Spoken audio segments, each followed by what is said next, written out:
जंगल में सर्दी का मौसम आ रहा था। सभी पक्षी अपना अपना गर्म घोंसला बनाने की कोशिश में लगे हुए थे। रानो चिड़िया भी सुबह ही सुबह घर से निकल जाती थी और वो अपना घोंसला बनाने के लिए टिंग के पत्ते इकट्ठे करना शुरू कर देती थी।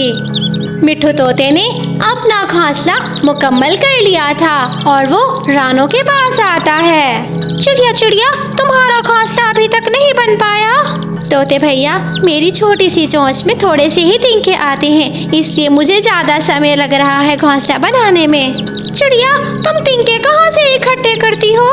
तोते भैया, तिनके तो मैं दूसरी दिशा में जाकर इकट्ठे करती हूँ। आपको तो पता है, जब सर्दी का मौसम आने लगता है तो हर जगह भीगी हुई लकड़ियाँ होती हैं। मेरा तो वैसे भी 3-4 दिन का काम बाकी है, फिर मेरा घोंसला जाकर मुकम्मल होगा। चिड़िया चिड़िया, क्यों ना मैं तुम्हारी मदद कर दूं? तुम्हारा 4 दिन का काम 1 दिन में हो जाएगा। आज ऐसा करता हूँ कि तुम्हारे साथ तिनके लेने चला जाता हूँ। मिट्ठू भैया, आपका बहुत बहुत धन्यवाद, आप मेरी मदद करोगे। चलो हम तिनके लेने चले जाते हैं। फिर मिट्ठू तोता और रानो चिड़िया घोंसले के तिनके लेने चले जाते हैं। थोड़े ही समय में उनको तिनके मिल जाते हैं। वो तिनके लेकर वापस आ ही रहे थे कि रास्ते में उन्हें गोरी और कालू मिल जाते हैं। तोते, ये तिनके तुम क्यों इकट्ठे करके ला रहे हो? तुम्हारा घोंसला तो कल ही बन गया था। हाँ गोरी, मेरा घोंसला तो बन गया है, मगर मैं घोंसला बनाने में रानो चिड़िया की मदद कर रहा हूँ। हम दोनों उसका ही घोंसला बना रहे हैं। तोते, मेरे भाई सुंदर तोते, फिर तो तू मेरी मदद भी करेगा मेरा घोंसला बनाने में। हाँ हाँ गोरी, मिट्ठू तोता तो बहुत अच्छा है, ये हमारी मदद भी करेगा और हमारा घोंसला भी बनवाएगा। नहीं नहीं, मैं किसी का नौकर नहीं हूँ। तुम दोनों सारा सारा दिन सोए रहते हो, मैं क्यों मदद करूँगा तुम्हारी? चलो रानो, हम तुम्हारा घोंसला बनाते हैं। ऐसा कहकर मिट्ठू तोता और रानो चिड़िया वहाँ से चले जाते हैं। मिट्ठू तोते की ये बात गोरी को बहुत बुरी लग रही थी।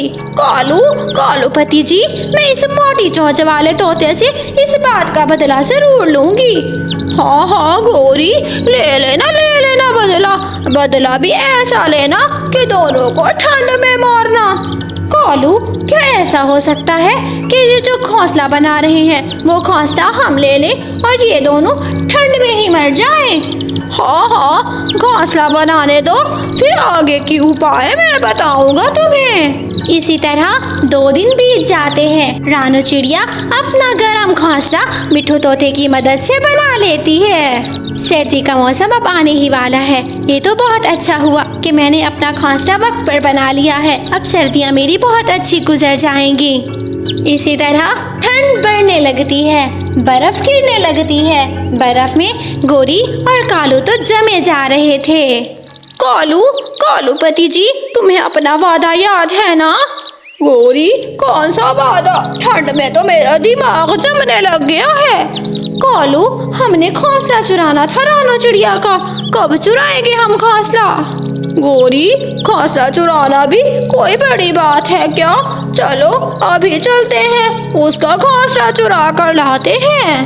वो दोनों रानो चिड़िया को खिड़की से देखते हैं। रानो चिड़िया अपने घोंसले में बैठी हुई थी। कालू, ये तो अभी तक अपने घोंसले में बैठी हुई है, ये यहाँ से उठेगी तो तभी हम इसका घोंसला चुरा पाएंगे। हाँ, छोटी चिड़िया का छोटा सा पेट होता है, इसको जैसे ही भूख लगेगी ये अपने घोंसले से उठकर चली जाएगी और फिर हम इसका घोंसला चुरा लेंगे। फिर ऐसा ही होता है, जब रानो चिड़िया को भूख लगती है तो वो अपना भोजन लेने के लिए वहाँ से चली जाती है। गोरी और कालू पीछे से उसका घोंसला चुराकर वहाँ से भाग जाते हैं। थोड़ी देर के बाद जब रानो चिड़िया अपने घर वापस आती है तो वो अपना घोंसला घर में ना देखकर बहुत ज्यादा परेशान हो जाती है। मेरा घोंसला कहाँ चला गया? मैंने अपना घोंसला इतनी मेहनत से बनाया था। छोटे छोटे तिनके इकट्ठे करना कोई आसान बात थोड़ी ना है। ना जाने कौन सा दुष्ट पक्षी मेरा घोंसला उठा कर ले गया। मैं मिट्ठू तोते के पास जाती हूँ, उसी से ही कोई उपाय लेती हूँ। अब इस ठंड में तो मैं मर जाऊंगी। फिर रानू चिड़िया मिट्ठू तोते के पास जाती है। मिट्ठू भैया, मेरा किसी ने घोंसला चुरा लिया, किसी दुष्ट पक्षी ने मेरे घर पे डाका डाल लिया। इतनी मेहनत से मैंने अपना घोंसला बनाया था, इस ठंड के मौसम में तो मैं मर जाऊंगी। चिड़िया, ऐसा कैसे हो सकता है? हमारे जंगल में तो कोई चोर पक्षी नहीं है सिवाय उस गोरी और कालू ने। जरूर तुम्हारा घोंसला उन्होंने ही चुराया होगा। चलो, आज मैं उन दोनों को छोड़ूंगा नहीं। हाँ तोते भैया, मुझे भी उन दोनों पर ही शक है, उन्होंने ही मेरा घोंसला चुराया है। कालूपति जी, जल्दी से जाओ, रंग की दुकान से एक रंग का डिब्बा ला कर दो। मैं अभी इसको रंग कर देती हूँ ताकि रानू चिड़िया कभी पहचान ही ना पाए कि ये उसका घोंसला है। हाँ गौरी, अभी जाता हूँ, अभी लेकर आता हूँ रंग का डिब्बा। फिर कालू गौरी को रंग का डिब्बा ला देता है। गौरी कभी उस घोंसले को हरे रंग का कर देती है ताकि उसे रानू चिड़िया पहचान ही ना पाए। कुछ ही समय में रानू और मिट्ठू तोता भी वहाँ पर आ जाते हैं। अभी मोटी चोंच वाले तोते उस दिन तो बड़ी बड़ी बातें कर रहे थे, अभी क्या लेने आए हो मेरे घर में? गौरी, रानू का घोंसला गुम हो गया है, किसी ने चोरी कर लिया है, हम उसका घोंसला ढूंढने आए हैं। अच्छा, तो क्या पूरे जंगल में तुम्हें सिर्फ गौरी और कालू ही चोर नजर आते हैं?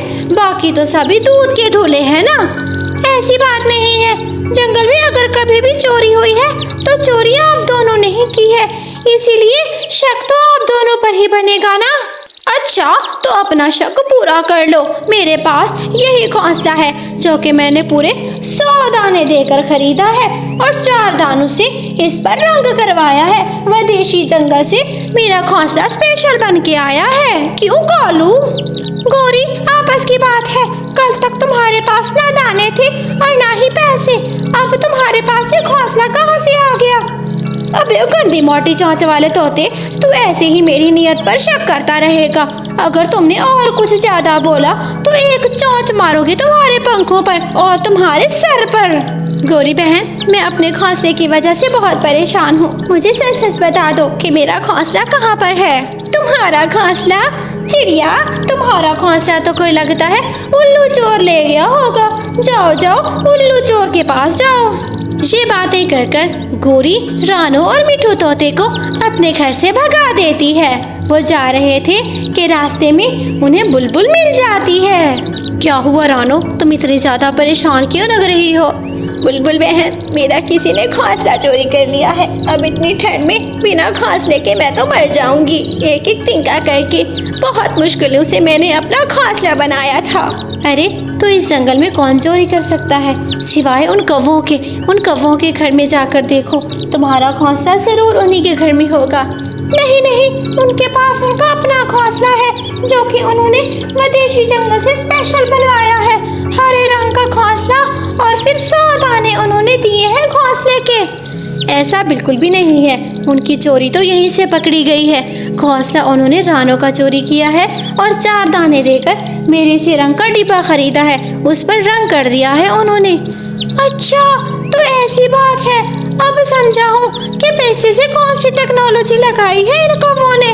अभी जाता हूँ, मेरी जिस चोंच को गौरी कभी मोटी चोंच कहती है, आज इसी मोटी चोंच से ही गौरी का कत्ल कर दूंगा मैं। मिट्ठू तोता बहुत गुस्से में था, रानू चिड़िया भी उसको सबक सिखाने पर थी। वो दोनों कौवों के घर वापस चले जाते हैं। गंदी मोटी चोंच वाला तोता, तुझे एक बात समझ में नहीं आती, लगता है शदीद ठंड में तुम्हारा दिमाग भी जम गया है। गौरी, दिमाग तो अब मैं तुम्हारा जमाऊंगा। चलो रानू चिड़िया, बाल्टी भर पानी लेकर आओ। रानू चिड़िया बाल्टी भरकर पानी के लिए आती है और वो बाल्टी उस रंग किए हुए घोंसले पर डाल देती है, जिससे घोंसले का सारा हरा रंग उतर जाता है और अंदर से रानू का घोंसला निकल आता है। बताओ बताओ गौरी, कितने दाने दिए थे इस घोंसले के लिए? गौरी की तो चुप हो जाती है। ना कालू बोल सकता था और ना ही गौरी, दोनों शर्मिंदा होकर अपनी नजरें झुकाए बैठे थे। गौरी बहन, आपको शर्म आनी चाहिए, किसी की मेहनत की चीज चुराते नहीं है और फिर आप हमेशा ही चोरी करते पकड़े जाते हो। चिड़िया, मुझे माफ कर दो, मुझसे गलती हो गई। मुझे पता पता चल गया है कि मुझे अब चोरी नहीं करनी, क्योंकि मैं बदनाम हो गई हूँ चोरी के हवाले से। ये सुनकर रानू चिड़िया और मिठू तोता हंसने लग जाते हैं। ऐसी और वीडियोस देखने के लिए लाइक कीजिए, सब्सक्राइब कीजिए, बेल आइकॉन को प्रेस कीजिए।